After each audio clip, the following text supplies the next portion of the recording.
ناظرین آداب، اردو خبرنامے میں آپ کا استقبال ہے۔ میں ہوں اسماعیل ریحان۔ ڈالتے ہیں سرخیوں پر ایک نظر۔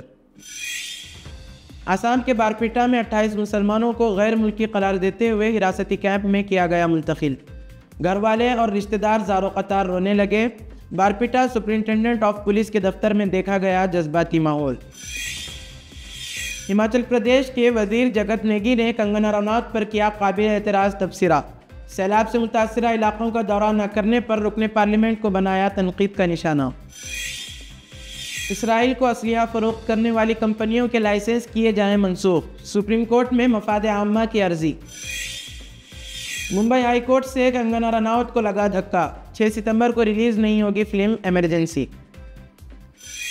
اب خبریں تفصیل سے۔ آسام کے بارپیٹا میں فارینرز ٹریبونل کی طرف سے غیر ملکی قرار دیے گئے 28 افراد کو گولپارا کے ایک حراستی کیمپ میں بھیج دیا گیا۔ اس گروپ کو، جس میں 9 خواتین اور 19 مرد شامل تھے، کو بارپیٹا سپرنٹینڈنٹ آف پولیس کے دفتر میں جذباتی ماحول میں سخت سیکیورٹی میں لے جایا گیا، جہاں ان کے گھر والوں اور رشتہ داروں کو زار و قطار روتے ہوئے دیکھا گیا۔ ایک طویل قانونی عمل کے اختتام پر بارپیٹا میں غیر ملکیوں کے ٹریبونل نے 28 افراد کو حراست میں لینے کا حکم دیا، جنہیں پہلے غیر ملکی قرار دیا گیا تھا۔ بارپیٹا پولیس کی قیادت میں کی گئی اس کارروائی کے نتیجے میں ان افراد کو گولپارا ضلع کے مٹیا میں واقع حراستی کیمپ میں منتقل کیا گیا۔ حراست میں لیے گئے افراد اپنی نقل مکانی سے قبل بارپیٹا ضلع کے مختلف حصوں میں رہ رہے تھے۔ بارپیٹا کے پولیس سپرنٹینڈنٹ سوشانتا بسوا سرما نے ٹریبونل کے احکامات پر عمل درآمد کی تصدیق کرتے ہوئے کہا کہ ان افراد کو وسیع تلاشی کارروائیوں اور قانونی جانچ پڑتال کے بعد غیر ملکی شہری قرار دیا گیا ہے۔ پولیس نے ٹریبونل کی ہدایت پر عمل کرتے ہوئے اعلان کردہ غیر ملکیوں کو گولپارا کے حراستی کیمپ میں لے جانے کو یقینی بنایا، جو ریاست میں غیر قانونی تارکین وطن سمجھے جانے والے افراد کی شناخت اور حراست میں لینے کی جاری کوششوں میں ایک اقدام ہے۔ حراست میں لیے گئے 28 افراد میں 9 خواتین اور 19 مرد شامل ہیں۔ تمام کا تعلق بارپیٹا ضلع کے مختلف علاقوں سے تھا۔ رکن پارلیمنٹ کنگنا رناوت ان دنوں اپوزیشن کے نشانے پر ہے۔ جب ہماچل اسمبلی میں بارش سے ہوئی تباہی کا مسئلہ اٹھایا گیا تو ریونیو منسٹر جگت سنگھ نیگی نے کنگنا کو برا بھلا کہا۔ جگت سنگھ نیگی نے اپوزیشن کی عدم موجودگی پر سوال اٹھاتے ہوئے کہا کہ اتنی بڑی تباہی آئی ہے، یہ کنگنا کا پارلیمانی حلقہ ہے، پھر بھی وہ وہاں نہیں گئی۔ قابل اعتراض تبصرہ کرتے ہوئے جگت سنگھ نیگی نے کہا کہ بی جے پی رکن پارلیمنٹ کنگنا نے سیلاب سے متاثرہ علاقوں کا دورہ اس وقت کیا جب وہاں سب کچھ ٹھیک تھا۔ اگر وہ آفت کے وقت وہاں پہنچتی تو ان کا میک اپ خراب ہو جاتا، پھر ایسا لگتا ہے کہ یہ کنگنا نہیں بلکہ اس کی ماں ہے جو یہاں آئی ہے۔ جگت سنگھ نیگی نے کہا کہ قدرتی آفت کے دوران کنگنا منڈی اور کلو نہیں پہنچی، کیونکہ اگر وہ جاتی تو ان کا میک اپ دھل جاتا اور ان کا اصلی چہرہ لوگوں کے سامنے آ جاتا۔ انہوں نے کہا کہ کنگنا تباہی کے 6 دن بعد وہاں پہنچی اور مگرمچھ کے آنسو بہاتی ہوئی واپس چلی گئیں۔ کنگنا رناوت کی فلم ایمرجنسی کی ریلیز کا راستہ صاف نہیں ہو سکا ہے۔ سابق وزیر اعظم اندرا گاندھی کی زندگی سے متاثر اس فلم کو لے کر گزشتہ کئی دنوں سے تنازعہ چل رہا ہے۔ ایسے میں فلم سینسر بورڈ میں سرٹیفکیٹ کے لیے زیر التوا ہے۔ ایسے میں کنگنا رناوت کی فلم ایمرجنسی کے مسئلے پر ممبئی ہائی کورٹ سے دھکا لگا ہے۔ عدالت نے سینسر بورڈ کی فوری طور پر سرٹیفکیٹ جاری کرنے کی ہدایت کرنے سے انکار کر دیا ہے۔ فلم کے پروڈیوسروں میں سے ایک نے بمبئی ہائی کورٹ میں درخواست دائر کی ہے، جس میں central board of film certification CBFI کو کنگنا رناوت کی ہدایت کاری میں بننے والی فلم کے لیے سرٹیفکیٹ جاری کرنے کی ہدایت کی درخواست کی گئی ہے۔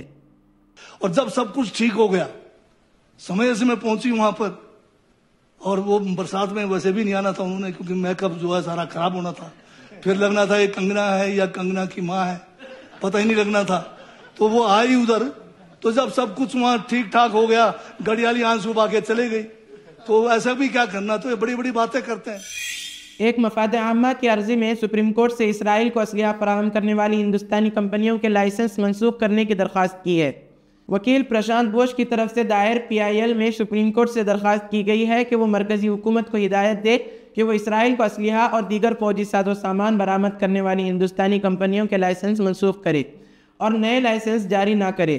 درخواست میں وزارت دفاع کو فریق بنایا گیا ہے اور کہا گیا ہے کہ بھارت مختلف بین الاقوامی قوانین اور معاہدوں کا پابند ہے، جو بھارت کو پابند کرتے ہیں کہ وہ جنگی جرائم کے مرتکب ممالک کو فوجی ہتھیار فراہم نہ کرے، جیسا کہ کسی بھی قسم کی سنگین خلاف ورزیوں کے لیے استعمال کیا جا سکتا ہے۔ بین الاقوامی انسانی حقوق کا قانون یہ PIL 11 لوگوں نے دائر کیا ہے۔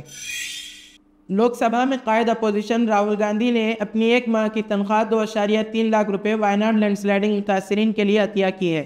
Kerala Pradesh Congress committee general secretary M Liju نے کہا کہ راہل گاندھی نے کہا تھا کہ پارٹی 30 جولائی کو وائناڈ لینڈ سلائڈ میں بے گھر ہونے والے لوگوں کے لیے 100 مکانات تعمیر کرے گی۔ کانگریس کی ریاستی شاخ اس کے لیے فنڈز اکٹھا کر رہی ہے۔ ایم لیجو نے ایک بیان جاری کرتے ہوئے کہا کہ ایک موبائل ایپ اسٹینڈرڈ وائناڈ بنائی گئی ہے جس پر عطیات جمع کیے جا سکتے ہیں۔ امریکہ نے گزشتہ برس 7 اکتوبر کو اسرائیل پر ہونے والے دہشت گردانہ حملے کے الزام میں حماس کے رہنما یحییٰ سنوار اور دیگر 5 عسکریت پسندوں کے خلاف فرد جرم عائد کر دی ہے۔ اس حوالے سے 6 افراد پر دہشت گردی کی کارروائیوں کے لیے مادی مدد فراہم کرنے کی سازش کرنے جس کے نتیجے میں اموات واقع ہوئی ہیں کا الزام عائد کیا گیا ہے، جبکہ امریکی شہریوں کے قتل کی سازش اور اس جیسے 5 دیگر مجرمانہ الزامات عائد کیے گئے ہیں۔ واضح رہے کہ امریکہ، اسرائیل اور جرمنی سمیت کئی مغربی ممالک حماس کو ایک دہشت گرد گروپ قرار دیتے ہیں۔ امریکی محکمہ انصاف نے اس سلسلے میں نیو یارک سٹی کی ایک وفاقی عدالت میں فوجداری مقدمہ دائر کیا ہے جس کا منگل کے روز انکشاف کیا گیا۔ نتن یاہو نے یرغمالیوں کو غزہ سے زندہ واپس نہ لانے پر عوام سے مانگ لی معافی۔ حماس کو یرغمالیوں کی ہلاکت کی بھاری قیمت چکانی ہوگی، وزیر اعظم اسرائیل نے دیا انتباہ۔ غزہ سے 6 اسرائیلی یرغمالیوں کی لاشیں ملنے کے بعد عوامی غم و غصے پر وزیر اعظم نتن یاہو گھبراہٹ کا شکار ہو گئے۔ غیر ملکی میڈیا رپورٹس کے مطابق اسرائیلی وزیر اعظم نتن یاہو نے یرغمالیوں کو غزہ سے زندہ واپس نہ لانے پر عوام سے معافی مانگ لی۔ پیر کو ایک پریس کانفرنس میں نتن یاہو نے کہا کہ یرغمالیوں کو زندہ واپس نہ لانے کے لیے معافی کا طلبگار ہوں۔ ہم ان کے بہت قریب تھے لیکن ہم کامیاب نہ ہو سکے۔ حماس کو یرغمالیوں کی ہلاکت کی بھاری قیمت چکانی ہوگی۔ واضح رہے کہ ہفتے کو غزہ سے 6 اسرائیلی یرغمالیوں کی لاشیں ملنے کے بعد اسرائیل میں نتن یاہو حکومت کے خلاف مظاہرے جاری ہیں۔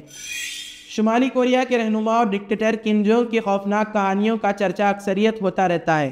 وہ ایسے خطرناک فیصلے لیتے ہیں کہ سن کر لوگوں کی روح کانپ اٹھتی ہے۔